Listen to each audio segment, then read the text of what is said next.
Omar Little is not only my favorite character in The Wire, he's also my favorite anti-hero.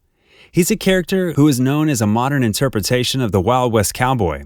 He's a gangland version of Spike Spiegel. He's a character who does what he wants, and he's not only a brilliantly written character, but he's a character who all of us can remember. The Wire is one of my favorite shows. It was so brilliantly written. Each character was compelling, even those I didn't like all that much.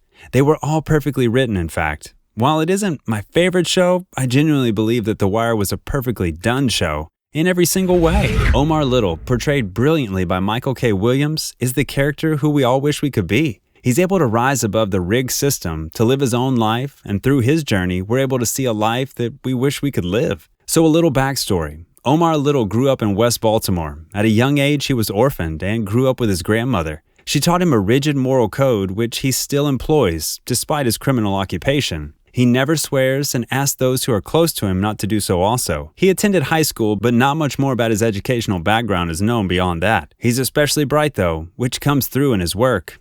He has been to jail. When asked how many times, he said, I don't know, lost count. Enough times not to take it personal. He is openly gay. It's told when he was in prison, he had a large number of inmates who he was intimate with, implying that he was either very feared or very respected among the prison culture. When he kills an inmate by stabbing him in the crotch, it's implied that it is fear that keeps the other inmates away from him. Though he also acknowledges that prison is not an environment that is the safest for him. Out on the street, Omar's occupation is to rob drug dealers. He will jack a drug dealer's stash and will subsequently sell their drugs. He walks to town in a trench coat and with a shotgun. He doesn't like to be out of his home without a weapon. He has been robbing drug dealers for over 9 years when asked about it in the second season. It's unclear how long he's been at the profession. There have been statements that Omar lives like a traveler in the Wild West. He lives by the way of the gun. He's not above killing or hurting people to get what he wants, but thanks to his rigid moral code, he does not hurt those outside of the drug game. Don't get me wrong, I've done my share of dirt, but I ain't never put my gun to nobody who wasn't in the game. This is a very large element of realism to Omar's character. He realizes that the system is rigged, and so he chooses to operate outside of it. He chooses to stand alone and live by his own rules. He's often very alone in the confines of society as we understand it. There are scenes of dialogue where you can tell that this life and the loneliness get to him. While he tries to live by a code, he's well aware of the fact that he does dirty deeds. He's able to justify it by saying that he's just in the game. To do his profession, Omar has to employ a lot of talents. By far, the biggest is his keen eye. He'll scout a location, sometimes for days, making sure he knows everything about it before he'll make his strike. His keen eye misses nothing. He talks often about how one must do difficult jobs so as to keep their senses sharp and their wits too. This is the second weapon that he employs. He has a gift at being able to understand the minds of those he robs. The mind of a drug dealer is a landscape that he knows well, and is thus able to anticipate what they'll do, and it comes in handy to no end.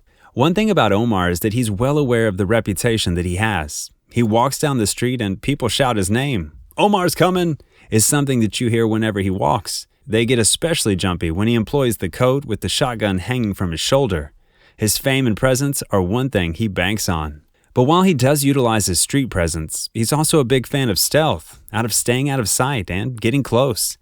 He likes to get to know his targets, especially when he has vested interest in them. Seeing him in the shadows, watching and smoking a cigarette is one of the powerful moments because you can see in his eyes that the gears in his head are working. Another cool detail about him is that he's able to get out of a jam quick. He can scope out an exit fast. His ability to hide aids him immeasurably against the drug dealers who are constantly hunting him. Avon Barksdale turns Baltimore inside out looking for him. Marlo Stanfield also tears Baltimore apart looking for him, but he failed too. One of the neat things about Omar is how he just has the feeling of a character in the Wild West. He lives by the gun, and in the end, he died by the gun.